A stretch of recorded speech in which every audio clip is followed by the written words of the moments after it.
The night started like any other shift. Quiet, sterile, routine. I worked nights as a janitor in a mid-sized hospital. Most people think hospitals are alive with constant noise, but after midnight, they're eerily still. The halls stretch out like endless white tunnels, smelling faintly of bleach and antiseptic. Even the patients seem to sleep heavier, machines humming softly like they're trying not to wake anyone. That night, I was assigned to the North Wing, a section half shut down for renovations. Only a few rooms were in use, mostly for patients under observation. The lights there were dimmer, buzzing faintly, and the emptiness had a way of getting under your skin. At around 2:30 a.m., while mopping the corridor, I noticed something strange. One of the patient room doors was slightly open, though I knew I had passed by earlier and seen it closed. I hesitated. Normally, I just assume a nurse had gone in, but the nurse's station was deserted, their coffee mugs still steaming. I pushed the door open slowly. The bed inside was empty. Sheets pulled back neatly, untouched. Yet the heart monitor was on, beeping steadily like it was tracking someone. My skin crawled. I checked the chart at the foot of the bed.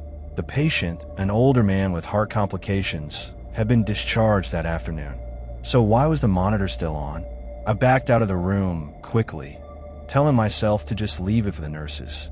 But as I turned into the hall, I saw movement, a figure at the far end, standing perfectly still in the shadows. Too tall to be a nurse, too broad. "Hello." My voice echoed unnaturally. The figure didn't move. I gripped the mop handle tighter, every muscle in my body screaming to run, but something in me forced one step forward. The air felt thick, harder to breathe. The faint hospital buzz replaced by silence. When I blinked, the figure was gone. I almost convinced myself it was a trick of the light, until I noticed wet footprints on the tiled floor. Bare, human footprints, leading from that empty room down the hall. My chest tightened. I followed them slowly, every step dragging, until the prints stopped outside the old supply closet. My hand trembled as I reached for the handle. The second I pulled the door open, a figure lunged out. He slammed me against the wall, a sharp object flashing in his hand. My shoulder exploded with pain as I tried to wrestle free. His face was gaunt, eyes wild, skin stretched tight over bone. Not a ghost, a man. A patient who had no business being here. I felt the cold blade graze my ribs as he hissed, quiet. His breath smelled sour, metallic like dry blood. My instincts kicked in. I shoved the mop handle into his chest with all my strength and bolted down the corridor, heart hammering. He chased me, bare feet slapping against tile, blade clattering against the wall when he swung and missed. My lungs burned as I rounded the corner, screaming for help. No answer. The nurse's station was empty. Phone's dead. I sprinted toward the stairwell, but he was faster than I thought. He grabbed my uniform, yanking me backward. I lost my footing and slammed onto the floor, my head cracking against the tile. Stars burst in my vision. I felt the blade slice shallow across my side. Hot, wet pain spreading. That moment I was sure he'd finish me right there. But then, alarms wailed.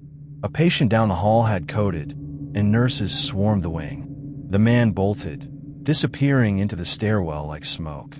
They found me bleeding, but alive. Security swept the hospital. Police were called, but he was gone. Later, I learned the disturbing truth. He wasn't a patient at all. He was a man who had slipped into the hospital earlier that evening, pretending to be visiting family. He'd been hiding in used rooms, waiting. And I wasn't his first choice. I was just the one who stumbled into him. The chart I'd seen in the empty room, it had been moved. Authorities believed he did it to lure someone in. That thought haunts me the most. He wanted someone alone, someone isolated. And if that patient down the hall hadn't crashed at that exact moment, my blood would have been mopped off the floor by the morning crew. Now, every time I pass that north wing on my shift, I feel phantom footsteps behind me. The nurses laugh it off, say I got unlucky once. But I know he's still out there, maybe waiting for another night, another door left open. And maybe next time, there won't be any alarms to save me. I always hated night shifts, not because of the silence or the loneliness, but because silence has a way of making the smallest things sound like alarms. A flickering bulb, a creak in the ceiling, the hum of a vending machine. It all starts to feel like a message you're not supposed to hear. I work security at a small manufacturing warehouse on the outskirts of the city. Nothing fancy, just a huge hollow building that smelled like oil, metal, and dust. Most nights were uneventful. A few rounds, checking cameras, keeping a log. But one night, about 6 months ago, things happened that I still can't explain without my hand shaking. It was 2:13 a.m. when I first noticed it. The camera feed from Section C, a storage area that was supposed to be empty, flickered. Normally, a glitch wouldn't bother me. I've seen cameras freeze, go static, even catch dust particles that look like ghosts. But this time, the feed didn't just flicker. It shifted. For half a second, the camera showed a figure standing between the shelves. A tall figure. Still. Watching. I blinked, and it was gone. Great. I muttered, convincing myself it was nothing. But my gut clenched. Something in a way that shadows stood, rigid, human-shaped, unmistakably out of place. Made me sweat under the collar.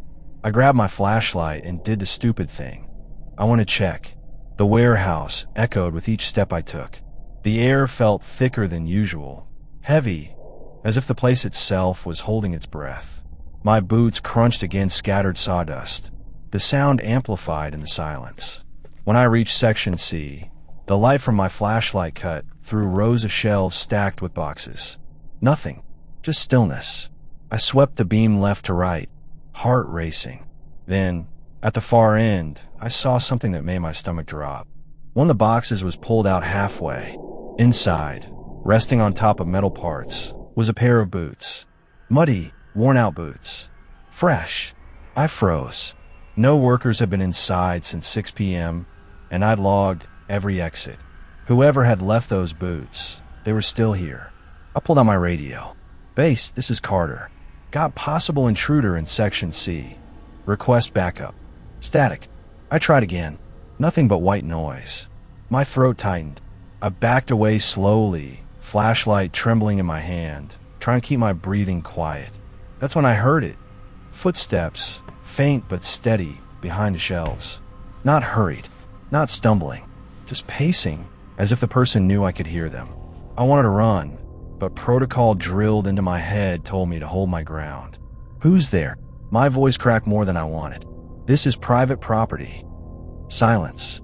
Then, suddenly, something slammed against the metal shelf so hard it echoed like a gunshot.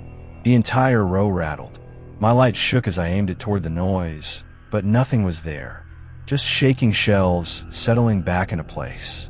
That was the first moment I really thought I might die that night. I backed up toward the exit, my boots dragging on the concrete. Then the flashlight flickered and died. Pitch black swallowed me. My chest seized up. In the dark, I could hear breathing. Not mine, ragged, uneven breathing, close enough that I felt a puff of warm air brush my ear. I bolted. My shoulder clipped the edge of a shelf, pain shooting through my arm, but I didn't stop. I knew the layout by heart. I sprinted straight toward the exit, heart pounding in my ears, throat tight as if it might close. I slammed against the metal door, shoved it open, and burst into the cold night air. For a split second, relief flooded me. When I looked down, my uniform shirt, freshly ironed at the start of my shift, was streaked with greasy fingerprints. Smudges I hadn't noticed before. Whoever had been there in the dark, they hadn't just been following me. They'd been touching me.